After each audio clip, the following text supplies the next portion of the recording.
उफ, ओ दीदम यार, कैसा पलटा खाया है वक्त ने यार। वो हयात की बच्ची तो घूम रही है मुराद के साथ पहाड़ों पर। कहीं लड़खड़ाई होगी तो मुराद ने थाम लिया होगा और तुम दरख्तों से लिपट रही हो। उफ यार उफ, कब खत्म होंगे ये दुख के दिन। मैं किस हाल को पहुंच गई हूँ।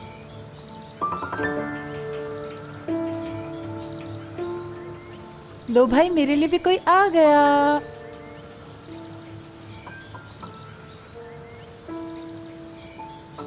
मुझे इस जिंदगी से तुम ही निकालोगे इब्राहिम।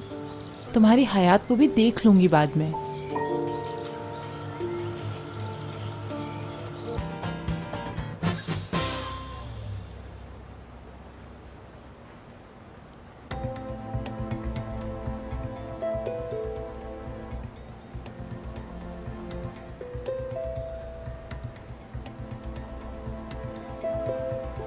ओ हेलो दीदम, क्या हो रहा है यहाँ कैसे? अरे यहीं तो रहता हूँ मैं। सच्ची में? ऐसा मजाक ना करो। वैसे मैं यहाँ नहीं रहती। आज बस दिल कर रहा था किसी नई जगह पर जॉगिंग करूं। अचानक देखा सामने तुम। कैसा इत्तेफाक है, प्लेजेंट सरप्राइज ना यार। हाँ है तो। कितना क्यूट है यार। कैसे साथ साथ भाग रहा है। तुम्हारा है? नहीं, समझो साथ है बस। मेरे साथ वॉक कर रहा है। तुम्हारी जॉगिंग खत्म हो गई? हाँ बस यार, काफी देर से कर रही थी। तुम्हारे साथ और वॉक कर लूं? हाँ क्यों नहीं।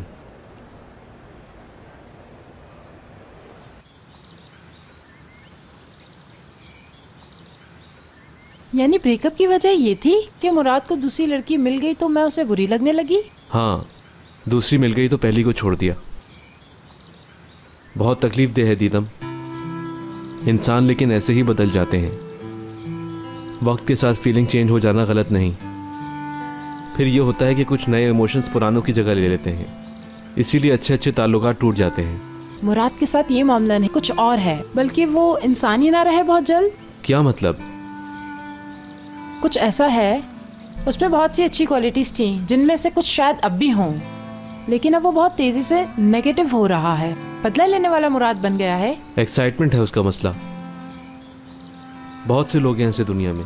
शुरू में एक्साइटमेंट होती है, फिर सब उलट जाता है। जैसे एक शिकारी जाल लगाकर शिकार का इंतजार करता है, लेकिन जब शिकार उसके जाल में फंसकर बेबस हो जाता है, उसकी एक्साइटमेंट अचानक ही खत्म हो जाती है और फिर उसे शिकार का वजूद बुरा लगने लगता है। हर शय, सब कुछ। हाँ बिल्कुल ऐसा ही है मुराद, ऐसा ही है।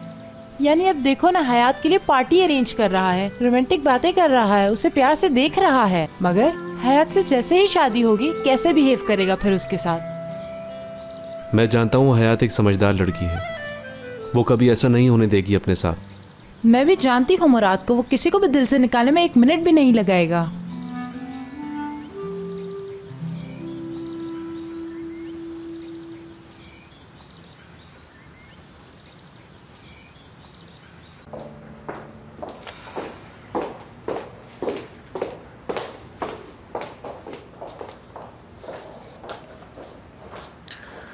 इब्राहिम, कैसे हो तुम? बिल्कुल ठीक, तुम सुनाओ। क्या सुनाऊं? रोज एक नई अजियत मिलती है यहाँ तो। अपनी सोच चेंज करने की कोशिश करो। मुश्किल होगा वैसे तुम्हारे लिए।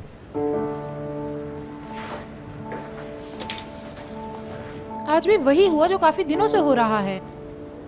बहुत मुश्किल है इसे फेस करना। किसी फजूल बेकार शय की तरह फेंक दिया इन सब ने मुझे। मुराद दिल दुखा रहा है मेरा। मुराद ने क्या कर दिया? खैरियत? अब यार, बहुत लंबी कहानी है, 2 लफ्ज़ों में बताना मुश्किल है। असल में ऐसा है कि मुराद का बिहेवियर कभी कुछ होता है कभी कुछ। मुझे लगता है औरतों के जज्बात से खेलना ही उसकी फितरत है। एक तरफ बहुत जेंटलमैन है, इंसानियत है उसमें, मगर दूसरी तरफ तकलीफ दे है। कोई नाम है ना इस बीमारी का? Multiple personality disorder. हाँ बिल्कुल, यही प्रॉब्लम है उसकी। एब्सोल्युटली।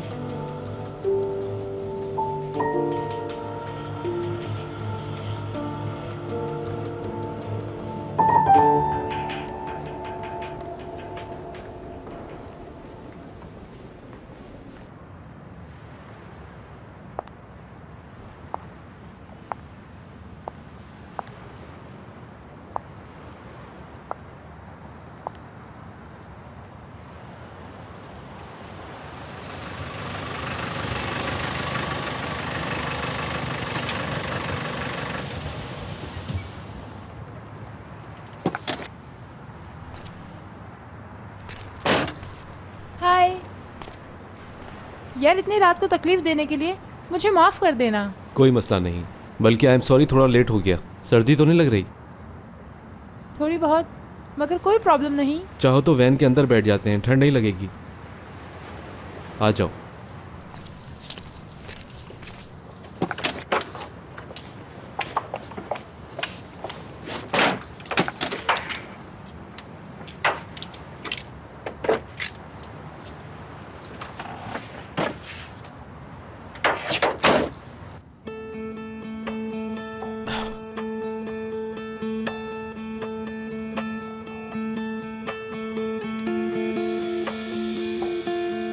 जबरदस्त, बहुत अच्छी है वैन। अच्छा बोलो, क्या कहना है? हाँ वो मुराद और हयात ऑफिशियली लवर्स हो गए हैं। मालूम है। तुम कुछ नहीं करोगे? मैं क्या करूँगा? हयात की हेल्प नहीं करोगे? हयात को किस हेल्प की ज़रूरत होगी इस वक्त? एक लवर मिल गया, वो खुश है, हवाओं में उड़ रही है, और क्या चाहिए? इस वक्त तो बहुत खुश है, मगर मुराद का असल रूप बहुत जल्द सामने आ जाएगा। मुराद का दिल भर गया तो पता है क्या होगा? ऐसे टूटेगी कि बिखर के रेजा रेजा हो जाएगी। कौन संभालेगा? कौन जख्मों पर मरहम रखेगा उसके? तुम संभालोगे उसे। तुम्हारे अलावा और कोई बचा नहीं सकता उसे।